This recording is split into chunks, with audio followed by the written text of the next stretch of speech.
Hi, it's Tom, or Boxcar, or the guy who loses on DB Grinder. Um, I beat him. I won one game on there.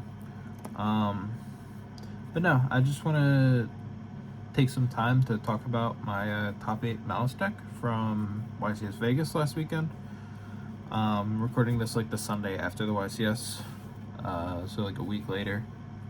Just been busy with work, and I wanted to let Tyler from Team Inspire upload our initial videos from like the ones who film inside the venue. But I did always want to make like a kind of a longer video, kind of really going in depth on my deck choice and just some of the card choices and all that good stuff. And this is just a good time. I'm about to leave for locals, but I've got time to record this, so might as well. So yeah, I guess we'll start with why I chose to play Malice, because I think if you're not going to play a deck that's one of the top 3 decks, then it like makes sense to have a good reasoning for it.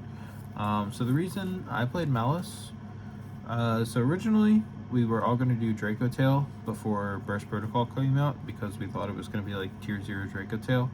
And that just turned out not to be true. I think a lot of people overestimated how good Draco Tail would be into that format. So we started looking at other options, and all of us really liked the Vanquish Soul deck. So we thought about playing that, and then we were set on playing that for a while, and then the like Dark Magician stuff came out, and it just made Yummy such a bad matchup. At least like in our testing, it actually turned out not to be as bad of one in like the actual YCS. Like my teammates played pretty well into the Yummy decks, but we were like, this feels horrible for us. We need to like somebody. We can't have 3 Vanquish Soul. So one of my teammates tested Draco Tail for a little bit. I tested the Yummy deck and I hated it. And then one of them suggested, why don't we have Tom play Malice? And so I just picked it up. We went to like 1-3v3 local, and I just played pretty much this exact list. I haven't changed my Malice list in a while. This one just felt really good. But yeah, you just like went to that one local, 1-3v3 local, and I went undefeated. Like I don't know, my team got second because they lost in the last round, but I didn't lose a match. I think I only lost 1 game in general. The deck is just crazy. Like, it just does all the same stuff that you expect it to do. It still draws a bunch of ignorant cards, it still gets to play Shifter, Impulse, and still sets up a really strong combo board, with like decent going second options as well. It's just a crazy deck. Definitely my favorite deck I've ever played now, after like taking it to my first Nats and then coming back to it and topping my first, like getting my first YCS top with it. So yeah. Yeah, I think the YCS went pretty well for me, like personal record wise. My record was my team's record, so anytime I lost, my team lost. Anytime I won, my team won. There were a couple of matches that I didn't get to finish, but I think I was like doing pretty well in them. Like I think if you like, not to like sound crazy, but like if it was a solo YCS, I think I would have done just as well.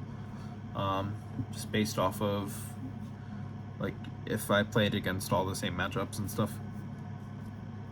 But yeah, now to get into it,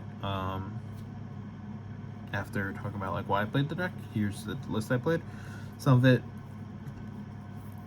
I will go a bit more in depth with, some of it I will just pass by because it's like obvious stuff. But yeah, so you obviously play 9 Malice monsters. These are going off screen.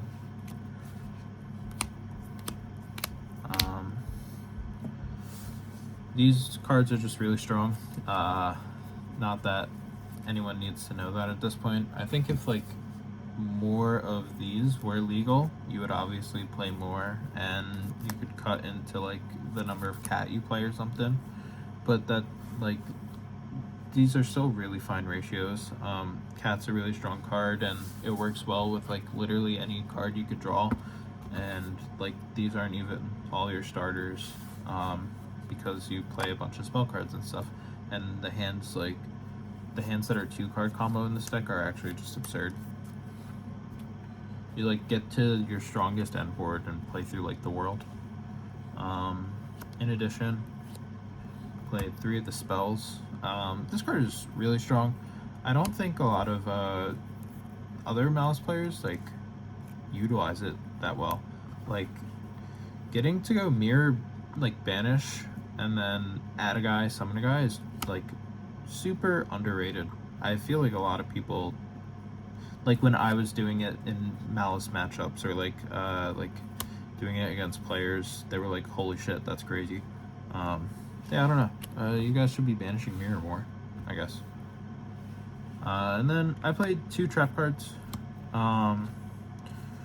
This seemed to be like kind of the consensus, but still a little up in the air for some people. The winning list only played 1, but he was trying to play like literally 30 hand traps.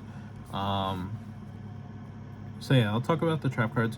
You're only setting, so like if you say you like summon White Rabbit, you're only ever setting TB11 if you either open like just White Rabbit plus 4 hand traps, because it's the only way to get the combo, or if you have to start at some point with Underground. Because if you start with Underground, you get to a point where you have Ransom on field, and you have no way to extend,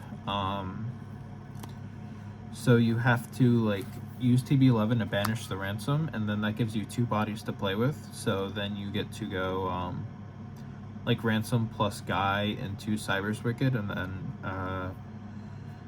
make the third guy into a Link one to banish, like to point to the Cyber's Wicked, and then like banish that guy from grave, and that gives you a body still. I think that makes sense. But you're like, generally this is like definitely the worst trap of the 2 that you're playing. This is obviously the best one, and I'm always trying to just set this from deck whenever I can and just leave it set the entire turn. This one, like, it helps you beat Izuna too if your opponent has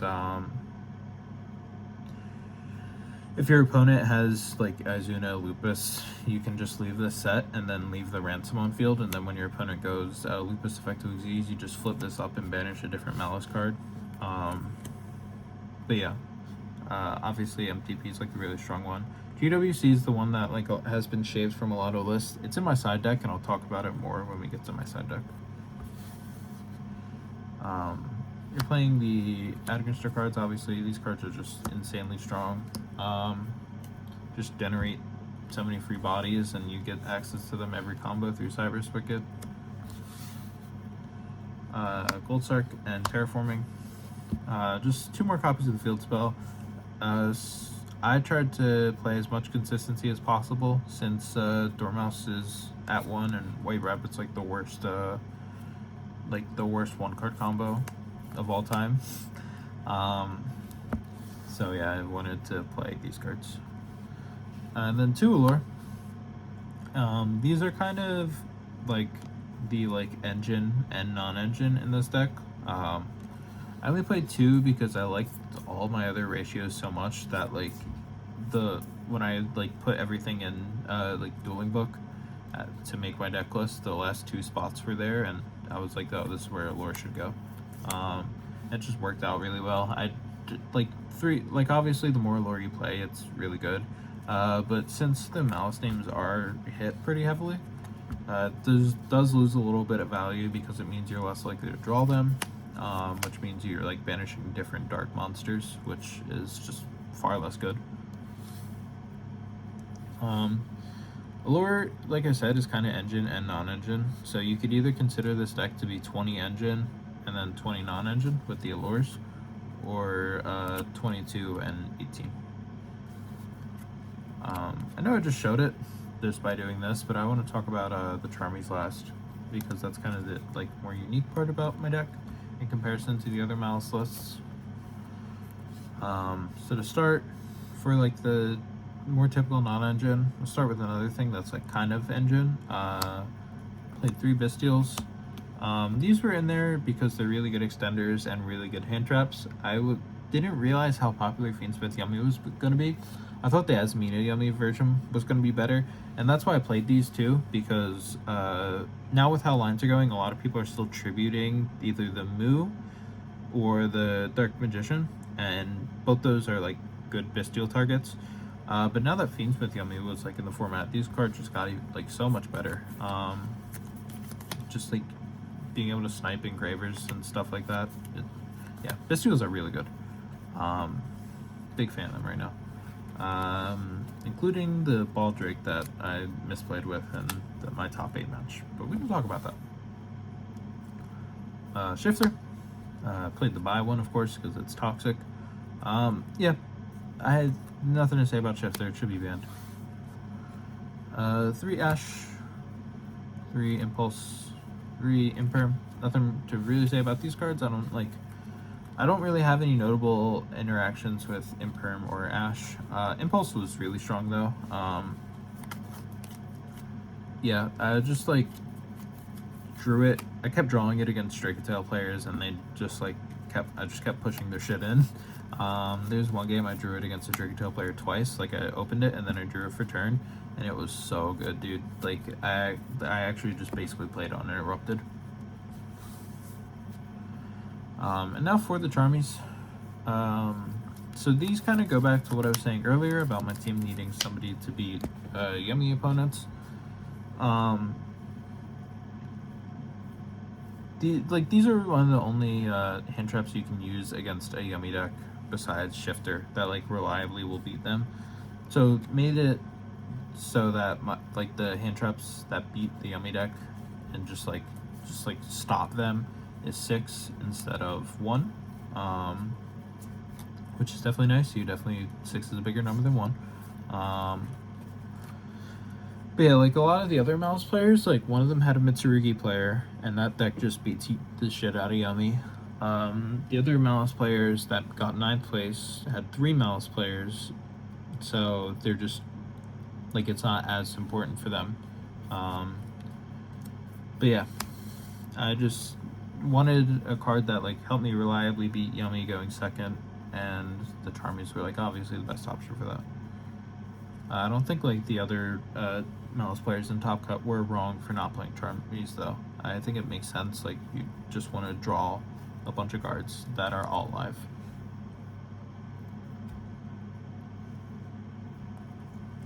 For the extra, super standard stuff here. Ransom, Cryptor, nothing to be said. I played 4 Link ones. All these cards had their value, obviously. If I had to rank them in like best to worst, the best would have been Link Disciple, 2nd, 3rd, 4th. I never summoned Almirage once. Just never came up for me, so this is obviously going to be the worst one.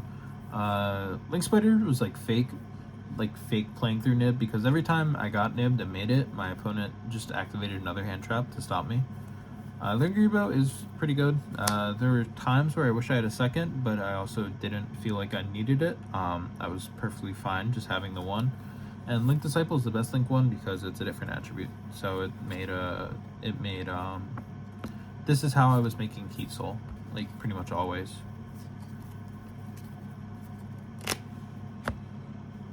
And for Link 2s, Wicked, obviously this card's really good. It searches for backup, which is like one of the best cards in your deck, but also is like helps you beat Lunalite too, because nothing it points to can be destroyed, so you could just like into a Liger Dancer summon this and tell your opponent to eat shit. Haggard and SP, these cards both sucked. They just like felt really bad to summon as like extenders, because they turned off Transcode Talker, so my board was like significantly weaker whenever I had to summon these, with like how I was doing the combos I was doing.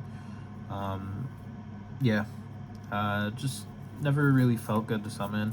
I am considering cutting Haggard for 2nd SP, just because at least SP is a trigger effect, and not an ignition effect. So if you get hit with like 5 mana on 5 mana on Haggard, you're actually just like gay forever. Like you just lose. Dark, I made once in a Maliss mirror, and it got banished by Cryptor immediately. And after that happened, I lost the match. I just had to like summon it to give my opponent the idiot check. Transcode. This card was really good. So this card generates a free body, which is nice. It's basically like big Splash Mage for Link monsters. But also, it helps you beat Fallen and the Virtuous, because anything it's co-linked with can't be targeted. So you just like summon it back off of Allied Code and then summon the Ransom right next to it, and your opponent can't Fallen and the Virtuous any of your important cards. They can only target the Heat Soul, which doesn't matter. Speaking of which, Heat Soul, you get to draw cards, which is pretty good effect. Firewall, I was using this as a combo piece, so I was never ending on it. What I would do is I would just like, I would summon it, and it has 2 co-links. It has Ransom and Transcode. I would link off the Heat Soul and a body to make it, and then I would go add back 2, like I would add back like a random Cybers, usually one of the Add Ignister cards, and a March Air, and then link off the rest of my board around it into Cryptor, and then I would use his effect to summon from hand, summon another Cybers body, and then I would link all those into Allied Code, and then Allied Code summon back 3. It kind of loses to Nib if you get nibbed on the Allied Code, but you still have a lot. So yeah. I think I only ended on this once, and I was under Shifter, and I was just like, where I had shifted my opponent, and I was like, this guy just doesn't have Nib. So I went for Cryptor plus Firewall to add back the Shifter. He bailed it though. That was sad. Access Code, this is just like if SP was good. Yeah, this card just clears boards and kills your opponent instead of clearing your board and giving them another turn to like top deck Katu or something. Not that that actually happens. Obviously, SP is a good card. I'm just joking. But no, I love Hex's Code Talker. This card's crazy.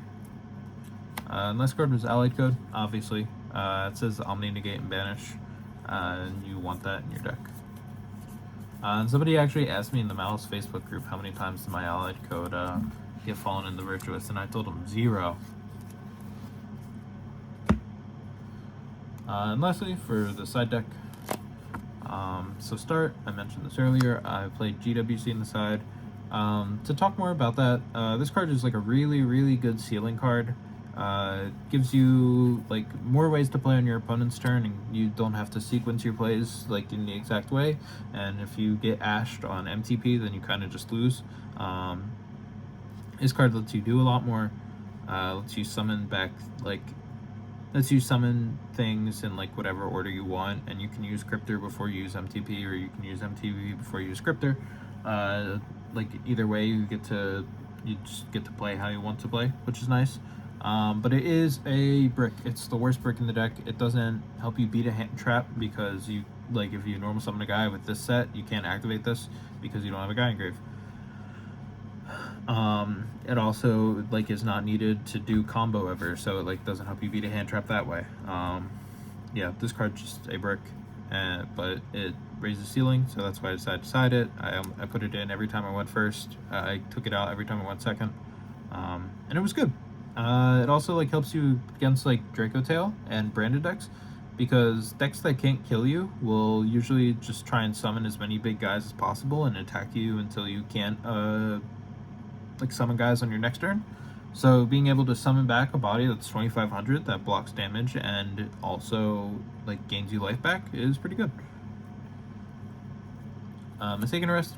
This card is ignorant. It wasn't great for me. I didn't draw it that often. Di-Fi. This card was insane. This card is like one of the main reasons we topped the YCS. I just drew it a lot. Like ask either of my teammates anytime they looked over. My opponent was under Di-Fi. I played a 2-draw, to Nib, to Retaliating Sea. All the hand traps in my side deck were fine. I honestly felt like the hand traps that I played in my main deck just did better. Like I didn't really draw these. Obviously, like statistically, you're not going to draw these as often because you're not putting them in your deck as often. But still, like I felt like in matchups where I wanted to have drawn these, didn't that often. I drew Droll round 2 against somebody who was trying to FCK me with Mitsu, and just I fucked him. But yeah, most of the time it didn't really matter. Like, I didn't like have any crazy nib against the Yomi player or anything like that. Obviously, all these cards are good, and there's a reason they're in my side deck. And I probably wouldn't take them out because they still have like their purpose in the format. But just, you know, didn't see them at the right times, which is fine. You're not gonna like, not every use case for every card is gonna come up at every event. But it's better to be like prepared for those events than just like not. But yeah, that was my deck list. It still doesn't really feel real that I actually like topped the YCS, especially like after they changed the rules, so it's only top 8 now. I was like, oh, that's gonna be insanely hard for anyone to do, especially since, like, you know, I love Yu-Gi-Oh, but there are still like other things in my life that are going on alongside Yu-Gi-Oh, so I'm like, oh, I just don't have like the time to grind that some of these people who are like able to consistently top YCSs do. So the fact that I kind of proved myself wrong, and like I was able to do it, and I was able to do it with 2 of my best friends, you know, like, can't really overstate how good of like a time the weekend was in general. I can only imagine like how many teams like they got to Vegas and then they like got to their hotel room and realized they all hate each other. So I'm definitely glad like that didn't happen. Like, just overhearing like teammates fighting with each other is always really funny. I want to shout out my girlfriend. I want to shout out everyone at home who was like, you know, big supporter the whole time. All my friends from AU, all my friends from PGS, all my friends from Cryptic in New Jersey, all my friends from Garden, everyone who was there. Yeah, no, it just doesn't feel real that this happened. So the fact that it did is still hard to believe. You know, first of many. After doing it once, I'm definitely not gonna be satisfied, because now I know how good it feels to win. I want to shout out lastly Triff for telling me to buy a beer, because I'm sure that mattered in one way, and Kevin Garnett for helping me stay locked in. But yeah, that's pretty much everything. Thanks for watching.